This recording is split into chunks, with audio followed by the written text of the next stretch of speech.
जय महाराष्ट्र मित्रांनो, राज्याच्या राजकारणातून एक महत्त्वाची बातमी. शिवसेना पक्षप्रमुख उद्धव ठाकरे यांच्या उपस्थितीत एकनाथ शिंदे गटाचा किंगमेकर अखेर शिवसेनेत मातोश्रीवर जाहीर प्रवेश.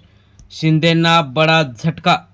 नेमकं काय झालंय आणि तो कोणता किंगमेकर बडा नेता हजारो कार्यकर्त्यांसहित 5000 गाड्यांच्या ताफ्यासहित मातोश्रीवर जाहीर प्रवेश कोणी केला आहे ते आपण सविस्तर बघणार आहोत. चॅनलवर जर तुम्ही नवीन असाल तर चॅनल सबस्क्राईब करून बेल आयकॉन प्रेस करा, म्हणजे रोज नवनवीन राजकीय तथा इतर घडामोडी तुम्हाला बघायला मिळतील. तर आपण सुरुवात करणार आहोत की नेमकं काय झालेलं आहे.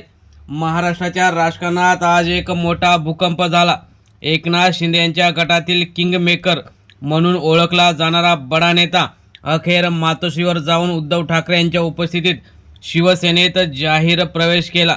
पुण्यावरून तब्बल 5000 गाड्यांचा ताफा आणि 10,000 कार्यकर्त्यांच्या जल्लोषात हा प्रवेश सोहळा पार पडला.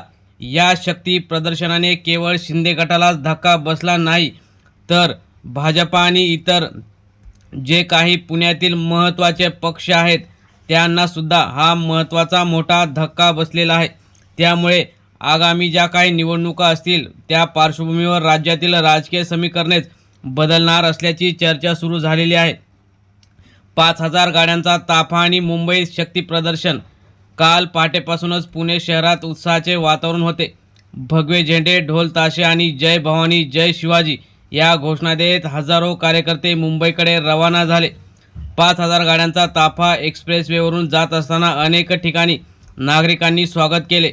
मुंबईत प्रवेश करताच या ताफ्याने लक्ष वेधून घेतले. मातोश्री परिसरात पोलिसांनी कडेकोट बंदोबस्त ठेवला होता, मात्र कार्यकर्त्यांचा उत्साह ओसंडून वाहत होता.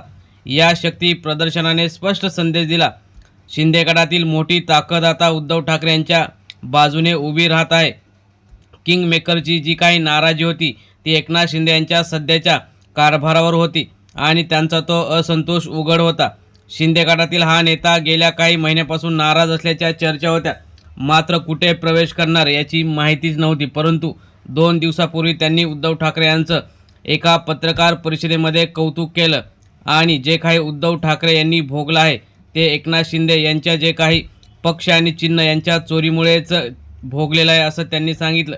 गेल्या विधानसभा निवडणुकीमध्ये आणि लोकसभा निवडणुकीमध्ये एकनाथ शिंदे यांच्याकडून महत्त्वाची भूमिका बजावलेल्या या नेत्याने आता उद्धव ठाकरे यांच्याकडे जाण्याचा निर्णय घेतल्यानंतर शिंदेंना मोठा जबर धक्का बसलेला आहे. कारण त्या नेत्याला निर्णय प्रक्रियेत प्रत्येक वेळी डावललं अशी त्यांची भावना होती आणि त्यांच्या समर्थकांमध्ये सुद्धा ही भावना होती. विधानसभा निवडणुकीत त्यांनी मोठी कामगिरी करूनही त्यांना अपेक्षित मान सन्मान मिळाला नाही. उलट जे बाहेरून आले त्यांनाच मान सन्मान मिळाला अशी खंत त्यांनी व्यक्त केली होती.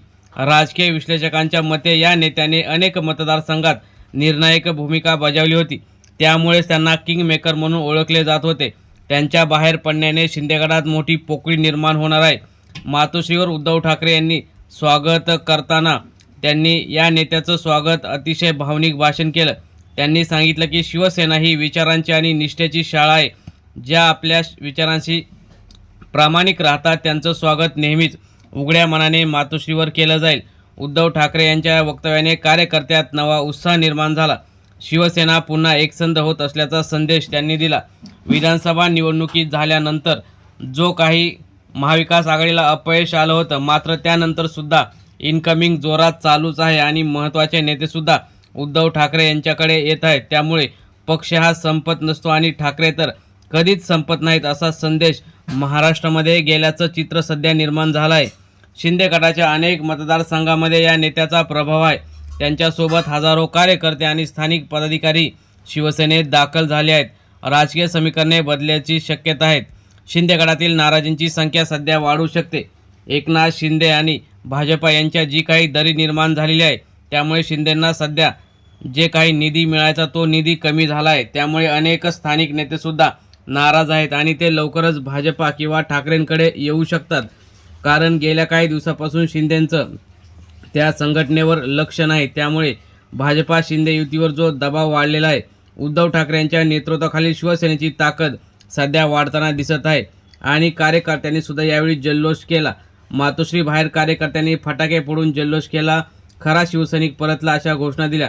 पुणे, पिंपरी चिंचवड, नगर, नाशिक या भागातून मोठ्या प्रमाणावर लोक आले होते. या घडामोडीनंतर शिंदे गटाकडून अधिकृत प्रतिक्रिया अद्याप आलेली नसली तरी अंतर्गत बैठका सुरू असल्याची माहिती मिळत आहे. काही नेत्यांनी हे तात्पुरते राजकारण असल्याचे म्हटले आहे. मात्र कार्यकर्त्यांमध्ये निर्माण झालेली नाराजी लपून राहिलेली नाही. उद्धव ठाकरे यांची वाढती ताकद आणि सोबत राज ठाकरे हे सुद्धा आहेत. त्यामुळे गेल्या काही महिन्यामध्ये दोन्ही ठाकरे बंधू यांचं जे काही क्रेज आहे ते राज्यात वाढतच आहे. म्हणूनच आता उद्धव ठाकरेंनी संघटन मजबूत करण्यावर भर दिला आहे. जिल्हानिहाय दौरे, पदाधिकाऱ्यांच्या बैठका आणि युवा कार्यकर्त्यांना संधी देणे या माध्यमातून त्यांनी पक्षात नवी ऊर्जा निर्माण केली आहे. या पार्श्वभूमीवर शिंदे गटातील मोठा नेता परत येणे हे त्यांच्या नेतृत्वाला मिळालेलं मोठं बळ मानलं जात आहे. राज्यातील राजकीय घडामोडी वेगाने बदलत आहेत. आगामी निवडणुकीपूर्वी अजूनही अनेक धक्कादायक निर्णय होण्याची शक्यता वर्तवली जात आहे. हा प्रवेश केवळ एका नेत्याचा नाही तर राजकीय शक्ती संतुलन बदलण्याचा आहे. आता सर्वांचे लक्ष ज्या काही महत्त्वाच्या निवडणुका 3 ते 4 वर्षांनी होणार आहेत त्यांच्याकडे आहे. महाराष्ट्राच्या राजकारणात आजचा दिवस ऐतिहासिक ठरणार का? शिंदे गटाला बसलेला हा धक्का किती मोठा ठरेल? उद्धव ठाकरे यांच्या नेतृत्वाखालील शिवसेना पूर्वीप्रमाणे मजबूत होईल का? या सर्वांची प्रश्नांची उत्तरे काही महिन्यात स्पष्ट होतील. पण एक गोष्ट निश्चित आहे की मातोश्रीवर झालेल्या या शक्ती प्रदर्शनाने महाराष्ट्राच्या राजकारणात नवा अध्याय सुरू केलेला आहे. आणि जे काही उद्धव ठाकरे यांचं पक्ष आणि चिन्हसुद्धा यांची जी सुनावणी आता या मार्च महिन्यामध्ये सुरुवातीलाच होणार आहे. त्यामुळे उद्धव ठाकरे यांची महत्त्वाची भूमिका राहील आणि ज्यावेळी पक्ष आणि चिन्ह हे त्यांनाच मिळेल असं अनेक कायदे पंडितांनी सुद्धा सांगितलं. परंतु एकनाथ शिंदे यांच्यावरचा जो भाजपाचा हात आहे तो निघाला आणि उद्धव ठाकरेंना पक्ष आणि चिन्ह मिळालं तर पुन्हा एकदा राज्यात राजकीय भूकंप होऊ शकतो. आणि शिंदेंकडे जे काही आमदार, खासदार, शिवसैनिक कार्यकर्ते जे गेले आहेत ते सुद्धा पुन्हा उद्धव ठाकरे यांच्याकडे येतील आणि मातोश्रीचं गेलेलं जुनं वैभव पुन्हा एकदा राज्यात चमकेल आणि भाजपा शिंदे गटाला आपल्या जे काही पक्षात विलीन करून घेईल आणि शिंदेना एखादं मंत्रिपदावर बोळवण केली जाईल. त्यामुळे पुढील महिन्यात जे काही राजकारण होईल त्याकडे सर्वच राज्यातील जनतेचं आणि कार्यकर्त्यांचं लक्ष लागलेलं आहे. त्यामुळे येणाऱ्या काळात उद्धव ठाकरे आणि राज ठाकरे कशा निवडणुका संबंधित आपली संघटना वाढवतात याकडे सुद्धा लक्ष लागलेलं आहे. त्यामुळेच गेल्या काही दिवसापासून भाजप आणि शिंदे यांच्यामध्ये जी दरी निर्माण झाली आहे त्याचा सुद्धा फायदा आता विरोधक म्हणून उद्धव ठाकरे घेताना दिसत आहेत. म्हणूनच शिंदे गटाचे अनेक बडे नेते सुद्धा त्यांच्या संपर्कात असल्याची माहिती मिळत आहे. त्यामुळे आता येणाऱ्या काळात पुढे राजकारण काय घडतं आणि एकनाथ शिंदे यांचा भाजपात पक्षप्रवेश किंवा जे काही त्यांचा गट आहे तो विलीन होतो का याकडे आपल्याला बघावं लागेल. मित्रांनो, तुम्हाला काय वाटतं? उद्धव ठाकरे आणि एकनाथ शिंदे यांच्यातलं जे काही वैर आहे ते लवकरच संपेल का आणि शिंदे गट भाजपमध्ये सामील होईल का? तुम्हाला काय वाटतं? तुम्ही सुद्धा तुमच्या प्रतिक्रिया कमेंट बॉक्समध्ये जरूर कळवा. धन्यवाद.